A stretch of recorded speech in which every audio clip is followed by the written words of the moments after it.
Estamos de volta, espero que vocês tenham gostado da nossa entrevista de hoje, agradecendo a Raquel Mirão com muito carinho. Ela está sempre disposta, né, tá com a gente aqui para falar de variados temas e que a gente possa, de fato, né, não somente cuidar do outro, mas também se cuidar com relação aos sentimentos que a gente tem, as nossas emoções. Nós somos muito importantes para Deus, viu? E como somos importantes para Deus, a gente tem que cuidar da gente também. Todo dia a vida é dada como um presente e a gente tem que cuidar dela, não é mesmo? Vamos então às notícias de hoje, eu mesma vou repassá-las a vocês. E o candidato de ultradireita Jair Bolsonaro fez neste domingo uma transmissão ao vivo nas redes sociais do hospital em São Paulo, onde se recupera da facada no abdômen.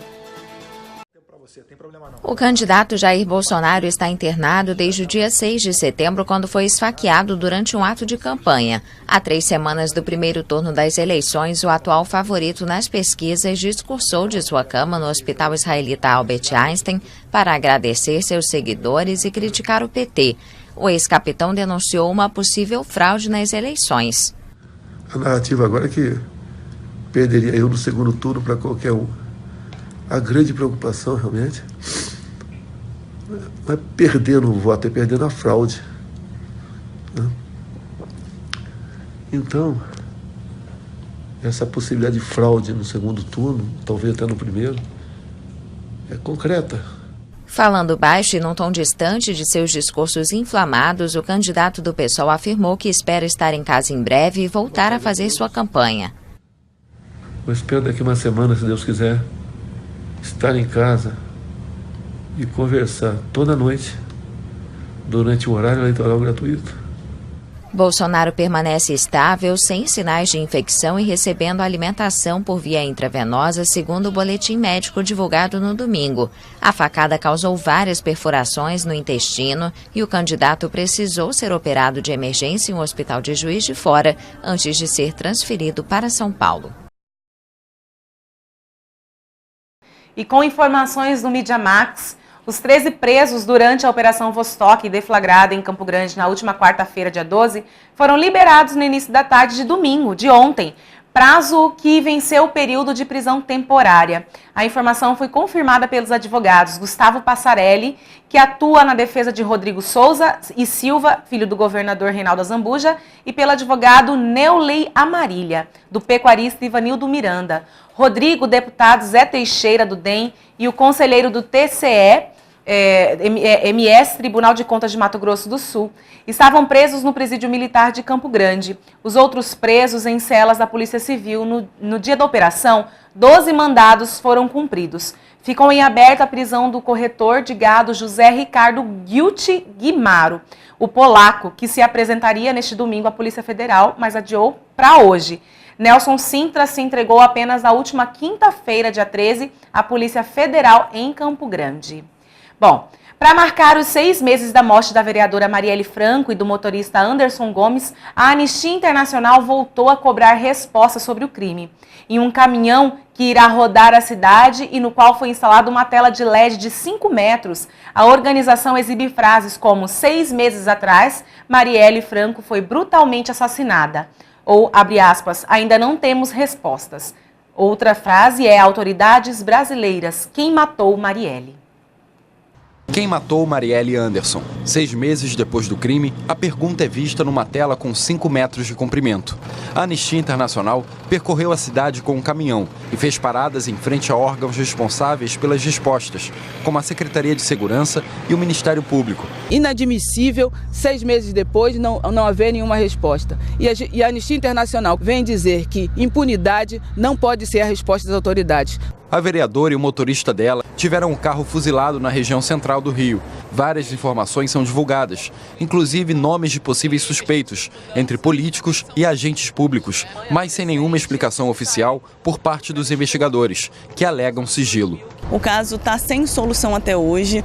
Isso revela uma falência das instituições do sistema de justiça criminal no Brasil e também revela uma falta de vontade das autoridades com a solução do caso. É inadmissível que esse caso fique impune. A resposta que nós queremos das autoridades é saber quem mandou, quem matou e por que mataram Marielle Franco. A Anistia Internacional defende a criação de um grupo externo que acompanhe as investigações. Esses peritos verificariam o cumprimento das diligências, se existe ou não influência indevida para obstruir o processo ou ainda se há negligência por parte da polícia. Temos reivindicado também a constituição do mecanismo independente e imparcial, formado por juristas, por peritos, para monitorar as investigações, porque todo esse tempo as autoridades têm confundido o sigilo das investigações com o silêncio das autoridades. Para uma mãe que viu Marielle crescer, Marielle chegar onde ela chegou e ser praticamente abatida, que minha filha foi abatida, né?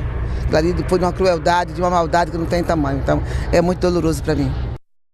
E a NASA lançou um satélite com um laser espacial para medir a perda de gelo na Terra. O objetivo é melhorar as previsões sobre o aumento do nível dos mares devido ao aquecimento global. 3, 2, 1... O satélite com o laser espacial mais avançado da NASA foi lançado neste sábado em uma missão para medir a perda de gelo na Terra e melhorar as previsões sobre o aumento do nível dos mares devido ao aquecimento global. Envolvido na escuridão antes do amanhecer, o ICESat-2 foi lançado a bordo de um foguete Delta II da base da Força Aérea de Vandenberg, na Califórnia. O satélite pesa meia tonelada e vale $1 bilhão. O lançamento marca o fim de quase uma década sem que a NASA tivesse um instrumento em órbita para medir a superfície do manto de gelo ao redor do mundo. A missão anterior, a ICESat, foi lançada em 2003 e terminou em 2009. Graças a ela, os cientistas descobriram que o gelo marinho estava diminuindo e que a camada de gelo estava desaparecendo nas zonas costeiras da Groenlândia e da Antártica. Essa diminuição da camada de gelo se soma ao aumento do nível do mar, que ameaça centenas de milhões de pessoas ao longo da costa. O ICESat-2 ajudará os cientistas a entender até que ponto o derretimento está contribuindo para o aumento do nível do mar. A missão deve durar 3 anos, mas o aparelho tem combustível suficiente para continuar por até 10 anos, caso se decida estender sua vida. E a Síria realizou ontem as primeiras eleições municipais desde 2011. A votação organizada pelo regime de Bashar al-Assad é possível em grande parte da Síria graças às vitórias militares dos últimos anos. O regime de Bashar al-Assad organiza neste domingo as primeiras eleições municipais na Síria desde 2011. A votação pode ser assegurada em grande parte do país graças às vitórias militares dos últimos anos. Os colégios eleitorais abriram pela manhã e as autoridades decidiram estender o horário de votação por 5 horas até meia-noite no horário local. Os domingos são dias úteis na Síria, o que pode complicar o comparecimento de eleitores às urnas. A agência de notícias Sana informou que mais de 40 mil candidatos disputam 18.478 assentos em todas as províncias. As últimas eleições municipais foram realizadas em dezembro de 2011, no início da guerra que assola o país. Em 7 anos, mais de 360 mil pessoas morreram e milhões ficaram deslocadas. O conflito na Síria começou em março de 2011 com a repressão do regime às manifestações que pediam reformas democráticas na esteira da Primavera Árabe. E na festa da exaltação da Santa Cruz, o Papa Francisco dedicou a homilia matutina à contemplação do fracasso, mas também da exaltação de Jesus. Dobbiamo essere capaci di tollerare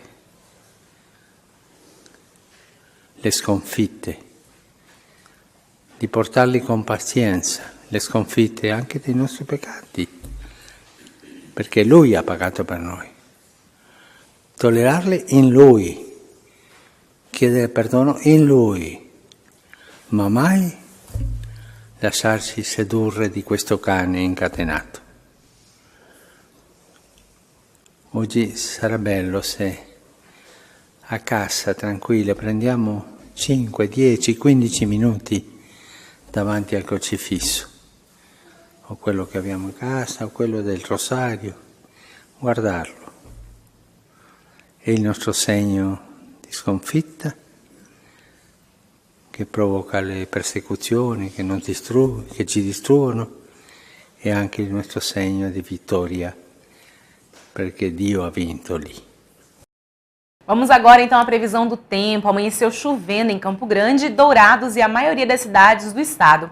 A previsão para essa segunda-feira é de tempo nublado, com pancadas de chuvas e trovoadas isoladas. A temperatura máxima em Mato Grosso do Sul deve ficar na casa dos 27 graus, de acordo com o INMET, Instituto Nacional de Meteorologia. O foco da instabilidade estará do centro do MS até o norte de São Paulo. Ainda chove forte no nordeste do estado. As chuvas cessam a partir do sul e sudoeste.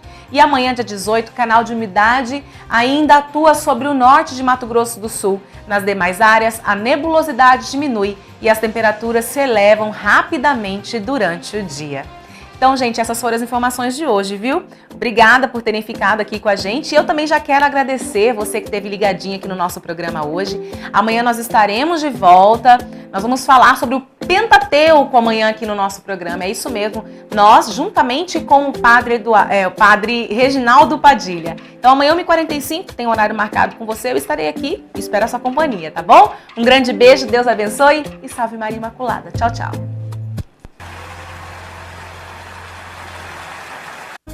Mighty good name.